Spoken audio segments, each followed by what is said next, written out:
Hello, Paimon. Hello, Traveler. Is the crown ready? Yes, we're just waiting for Zuria now. She hasn't arrived yet. Then let's wait for her a little while. Or actually, maybe we can go find her. It's not too far from here anyway. Didn't she say she just lives on the hill over there?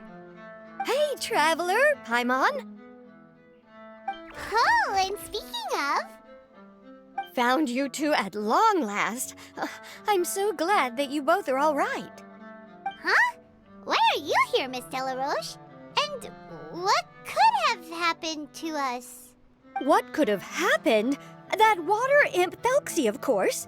After I gave you that commission the other day, I began to get worried and went asking about the boy that went missing. Oh, that? We've got it all figured out now. The boy you heard about was just Freminet. Even the missing fish was his fault. Don't worry, we'll help you get the fish back as soon as we're done with this job. Oh, sorry about that. I've been diving in the area recently. Huh? Freminet diving? No, that's not what happened at all. I've heard a completely different account. What I was told is that about a month ago, a child tied a bunch of heavy seashells onto his body and walked into this open stretch of water. He never came back. What could that be if not that water imp's work? Are you sure? 100% sure. I've confirmed the account with several veteran fishermen I know. The child was only 8 years old. His name was Lescaut. Lescaut d'Estray. Wait, Lescaut d'Estray? Yeah, that's the name. They say the family took on the name after moving to the city from a place called Stray. Anyway, his mother is a pretty famous art dealer, while his father passed away from an accident many years ago. Well, naturally, his mother was devastated by the incident and fell terribly ill. It's said that she left the court of Fontaine, and no one knows where she's gone. It can't be, right? Lescaut d'Estray? Zuria d'Estray? It must be some sort of a coincidence? I'm sorry, miss. We've got to go check on something right now. Oh, I see. Well, you go on ahead. I just came to make sure that you're both all right. I'll head back then. Please remember to take care.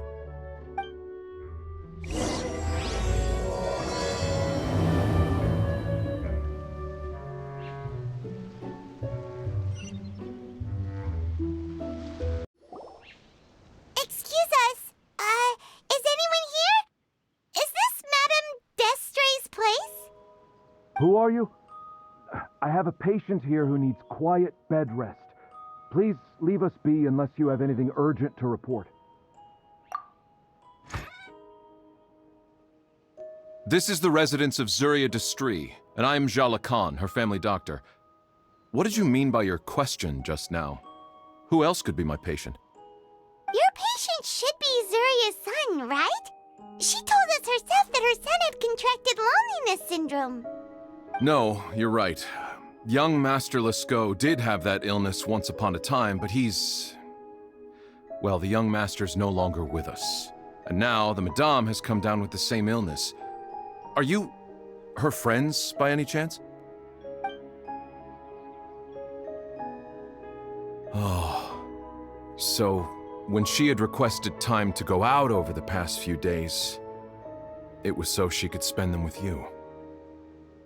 So, if I'm understanding this right, the one who's suffering from uncontrollable delusions is the Madame herself? She believes her son is still alive? That is correct. When the young master disappeared, she was organizing an art exhibit that she had specifically prepared for him. But since she had to leave the house, she was unable to see her son one last time. That might have been the trigger for her regret. Or perhaps the family's fall into loneliness and grief was inevitable as soon as the old master passed away. First the son, and then the mother.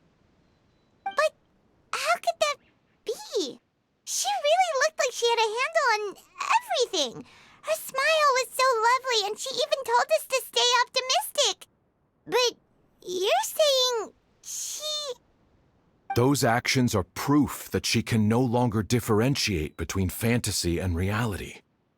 Then all the other things that she told us about her son, were those fake too? No, those were all real. Although they were all things that happened before the young master left us for good. Madame's time has just never moved forward since his passing.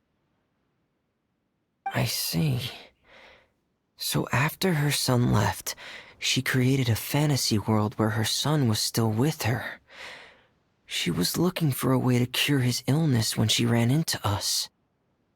She has been in a good mood the past few days, even humming a song when she returned from her stroll. She even began discussing with me the idea of using deliberate guidance to ease the illness. It was all going well, until last night. She spent a whole night staring at the shell the young master left behind, and the words that he had inscribed onto it. Then she broke down once more. I prescribed some sedatives, and she's currently resting. But then what should we do? How can we help her? There has to be something we can do. Don't panic, Paimon. Even though this is a devastating piece of news, we must all calm down first. What should we do? I need to think. I need to remember the old house of the hearth and the children who lived in it. Those patients, and what their doctors said back then. What if... Dr. Jalacon, have you seen a picture book? The Madame should have brought it back with her. Are you thinking about trying the guidance therapy she talked to me about before? It's worth a shot. I'll go get the book. Yes, this is it. That's right. If what Dr. Jalacon said was true, the past few days have been very helpful to Zuria, so we should complete this journey. We need to show her that her child has found a happy ending in the world of her dreams. But wouldn't that just make it harder for her to accept reality? One must first face reality before accepting it. The Madame has been crushed by her feelings of grief and can no longer bring herself to face reality. Our first priority would be to get her out of this state. Right. Before today, I had thought she wanted to use Thelxie's fantastic adventures to save her son. But now, I think she might need it to save herself. And if we could complete it, we should be able to give her some feeling of inspiration and closure.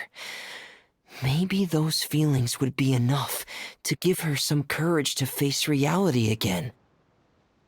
There's no time to waste. Let's set off right away.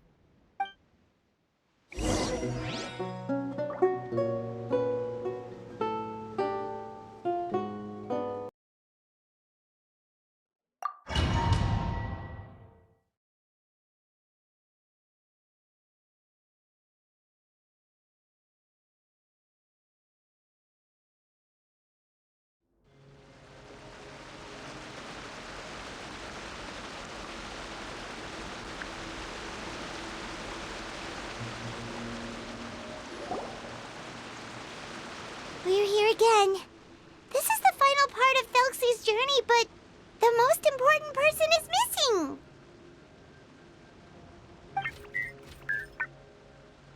Everyone, please don't be so down and gloomy. Remember what she told us? If we were to feel troubled, the patient would become anxious as well. You're right. Paimon needs to smile. If we have to give something to Zuria, it should be our smiles. We have to keep smiling as we finish this adventure. And then she'll be able to recover, right, everyone? Yeah, I'm sure she will. Oh! Be careful, brave adventurers! Here come the evil monsters that stole the crown! The deep Cyclops! Let's beat them up! There! Going! Watch out, everyone! They're coming at us again! There's no need to fear! Prince Nelsie looks stronger than ever today! We must be going all out!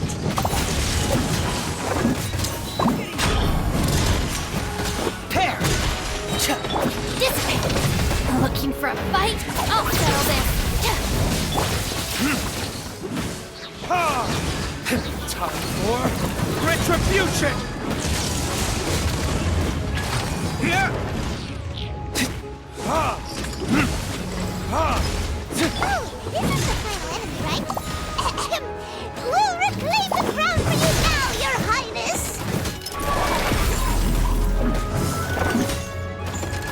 Here!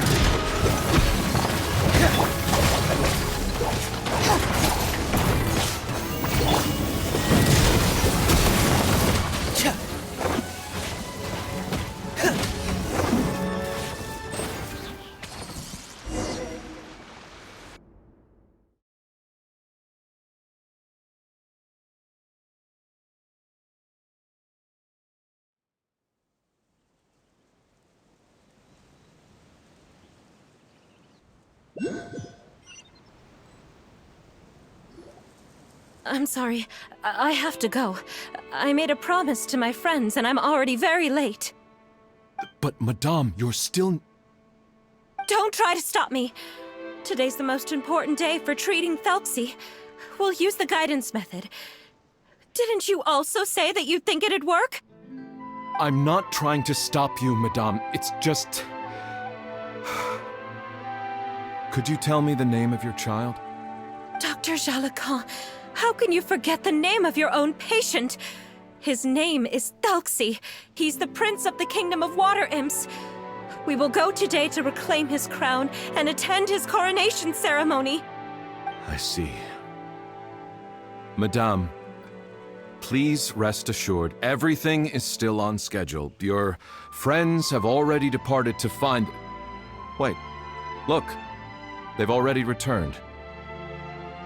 Zuria! Zuria! We've retrieved the crown! Paimon, everyone, have you really? Yes, but the coronation ceremony still hasn't taken place, because we felt like you should be the one to preside over it. Wonderful! How wonderful! Thelxie, my child, are you hearing this? Everything you lost will now come back to you, and soon, very soon, you will never be lonely again. And the last page of the picture book. It's still waiting for you to illustrate in color. Right, the picture book. But I don't know what I should put on the last page. Don't worry, Thelxie and his friends all know what should go on it. Get ready, Zuria! We'll describe everything for you. Okay.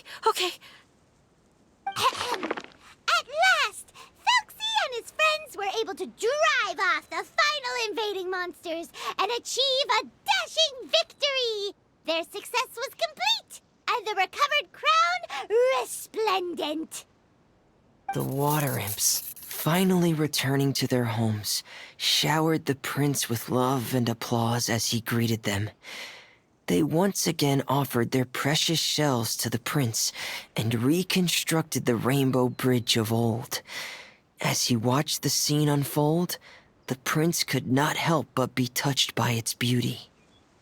Moved by everyone's happiness, the prince stepped onto the rainbow bridge and took a good look at all the friends who had gone on the journey with him. There stood the traveler, Goddess Paimon, Freminet, and... Huh? Where's the last person?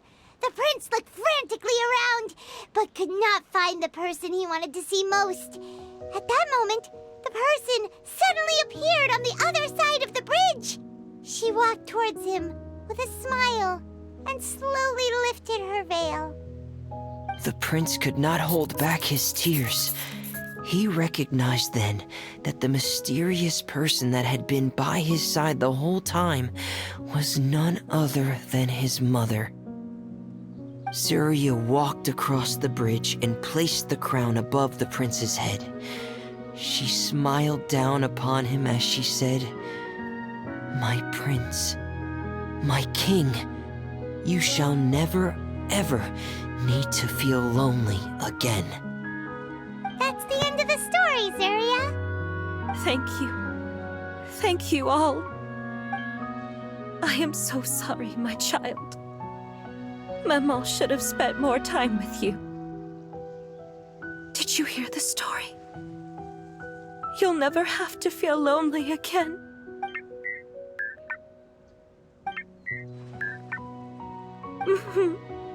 Maman loves you too. What's happening? Is Surya talking to Thelxie? Quick, put on my diving helmet. There's a transcription module in it that's compatible with Thelxie's output signals. You should be able to use it to understand what Thelxie's saying.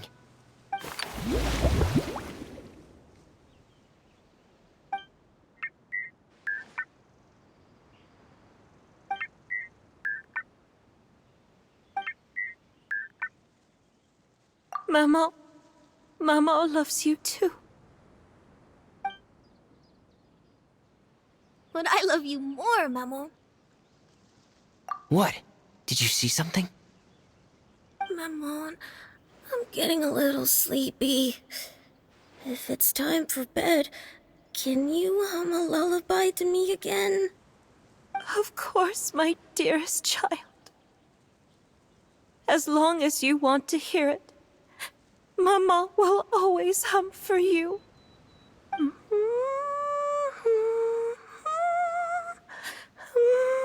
Thank you, Maman. Your lullaby has always been my favorite. Now that I've heard it, I can return to my dream and to the kingdom of water imps in peace. My poor darling. Please don't forget. I will always love you. My love is greater than the entire distance between here and the kingdom of water imps. I won't forget, Maman. And so is my love for you. Greater than the entire distance between here and the kingdom of water imps. Good night, Maman.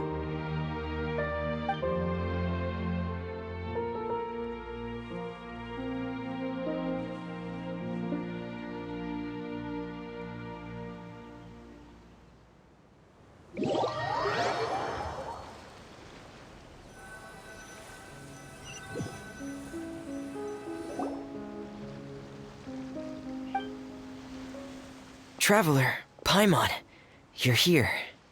Freminet, why did you call us in such a hurry? Did you hear something from Surya? Oh, if it's not good news, Paimon doesn't want to hear it. Don't worry, it's definitely great news. The Madame came here for a visit just now with her doctor. Color has returned to her cheeks, and she sounded full of energy as well. She said she'd like to return to the court to continue hosting the art exhibit. But this time, she'll work with her doctor to exhibit some picture books related to the illness. Of course, Thelxie's fantastic adventures and the guidance therapy will be included in the exhibit as well. She'd like to use her experience to help others. That's wonderful! So it wasn't bad news after all. Here, please take this picture book with you. The Madame wanted you to have it. If, at some point in the future, you were to run into someone with similar troubles, she hopes the book would be of use to you.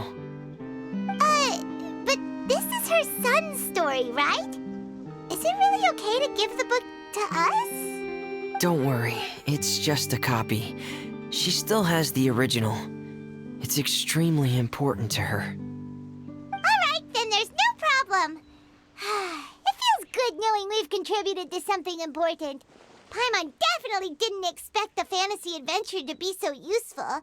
Paimon was a little worried about how everything would turn out. After all, fantasy is just fantasy. Paimon, do you know what the Madame said? She said that at the moment when she placed the crown on Thelxie's head, she felt like she really saw something beautiful. Her child had returned, and he told her that he loved her. She also said that was when she was finally able to bid farewell to her son.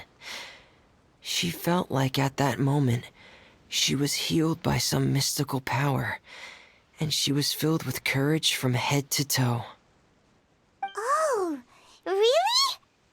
But could that just be another part of her fantasy? Perhaps. But if fantasy is just fantasy, and the fantasy world is not real, then how could it still grant us these powers that we can continue to use in the real world? But what else could it be? A descent of the fairy tale world into the real world. At that time, the wondrous fairy tale temporarily became reality and influenced real things in our world. That has to be what happened. You saw it too, didn't you? What? That can't be what happened, right? There's just no way. Wouldn't it be like a miracle if that really happened? Yes, I suppose that would be a miracle. I hope that everyone who's found themselves in a dark place would be...